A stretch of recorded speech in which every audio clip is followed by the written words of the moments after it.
दुनिया की सबसे अहम तेल सप्लाई लाइन अब जंग का मैदान बन चुकी है।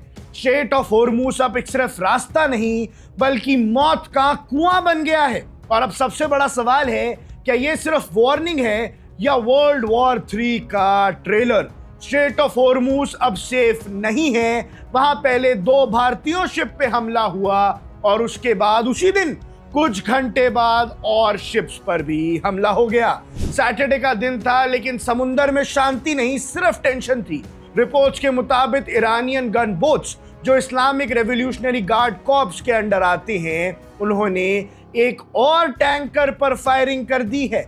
जी हां दर्शकों, एक दूसरी वेसल पर प्रोजेक्टाइल हिट हुआ है और तीसरी शिप को अपना रूट रिवर्स करना पड़ा है। मतलब एक दिन में 3 अलग अलग मैरिटाइम इंसिडेंट्स हुए हैं। सोचो, एक ऐसा वाटरवे जहां से दुनिया का 20% ऑयल गुजरता है, वहां अब गोलियां चल रही हैं और किसी की भी शिप हो कोई फर्क नहीं पड़ता। भारत तो ईरान का दोस्त है, फिर भी हमारे 2 शिप्स को गोलियों से भून दिया तो बाकी देशों का तो हाल ही आप सोच सकते हैं। ये अटैक्स हुए हैं ओमान के कोस्ट के पास और ईरान ने ऑफिशियली अनाउंस किया है कि वो फिर से रिस्ट्रिक्शंस लगा रहा है स्ट्रेट ऑफ हॉर्मूज पर। और रीजन वही है कि यूएस ने हमें धोखा दिया, तो अब यूएस का कोई भी दोस्त नहीं बचेगा। एक कंटेनर शिप को भी हिट किया गया, डैमेज हुआ, कंटेनर जल गए, लेकिन खुशकिस्मती से क्रू सेफ है। आज पूरी दुनिया में माहौल हिल गया, देश भर में माहौल हिल गया जब 2 भारतीय शिप्स पर हमला हुआ। लेकिन असली इंपैक्ट क्या है दर्शकों, कि अब इंश्योरेंस रेट्स स्काईरॉकेट हो चुके हैं, शिपिंग स्लो हो चुकी है और ग्लोबल ऑयल प्राइसेस फिर से ऊपर चले गए हैं।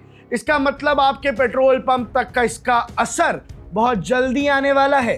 भारत के 2 शिप्स पर हमला करने के बाद ईरान ने उसके बाद भी दुनिया से गुजर रही और शिप्स पर हमला किया है, यानी आज स्ट्रेट ऑफ हॉर्मूज पर तांडव देखने को मिला है। अब कहानी सिर्फ समुंदर तक सीमित नहीं है, बैकडोर डिप्लोमेसी भी फुल स्विंग में है। भारत ने तो बोल दिया है ईरान के एम्बेसडर को कि भैया पता लगाओ ये हुआ कैसे, लेकिन इसके अलावा पाकिस्तान के थ्रू जो मीडिएशन हो रही है वो भी पूरी तरह से फ्लॉप हो चुकी है।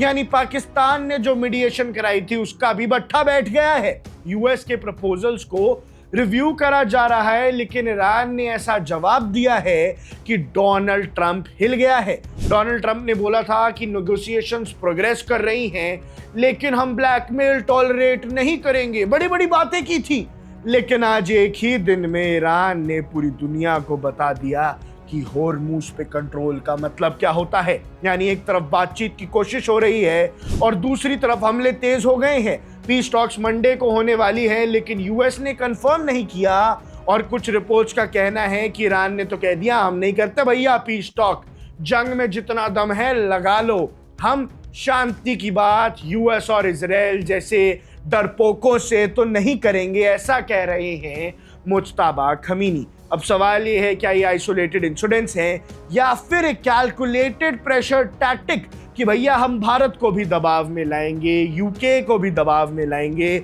एशिया के बड़े देश दबाव में आएंगे, यूरोप के बड़े देश दबाव में आएंगे, तो अमेरिका को झुकना पड़ेगा। एक्सपर्ट्स कह रहे हैं कि ईरान स्ट्रेट को लेवरेज बना रहा है। सिंपल सी बात है कि प्रेशर बनाओ और नेगोशिएटिंग टेबल पर एडवांटेज लेके जाओ, लेकिन रिस्क बहुत हाई है। अगर अब भी एक शिप डूबता है या कोई भी ऑयल स्पिल होता है तो ये क्राइसिस ग्लोबल मेल्टडाउन में कन्वर्ट हो जाएगा।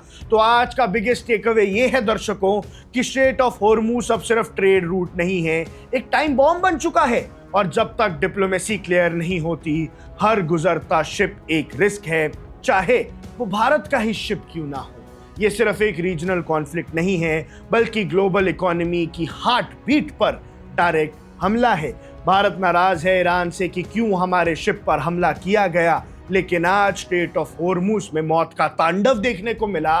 और ये सब हुआ सिर्फ एक दिन बाद जब ईरान ने कहा था कि हम हॉर्मूज खोल देंगे। लेकिन ट्रंप का एक जवाब ईरान को पसंद नहीं आया और ईरान ने फिर से पूरी परिस्थिति बदल के रख दी। आपको क्या लगता है, आपकी क्या राय है, हमें कमेंट सेक्शन में जरूर बताइएगा।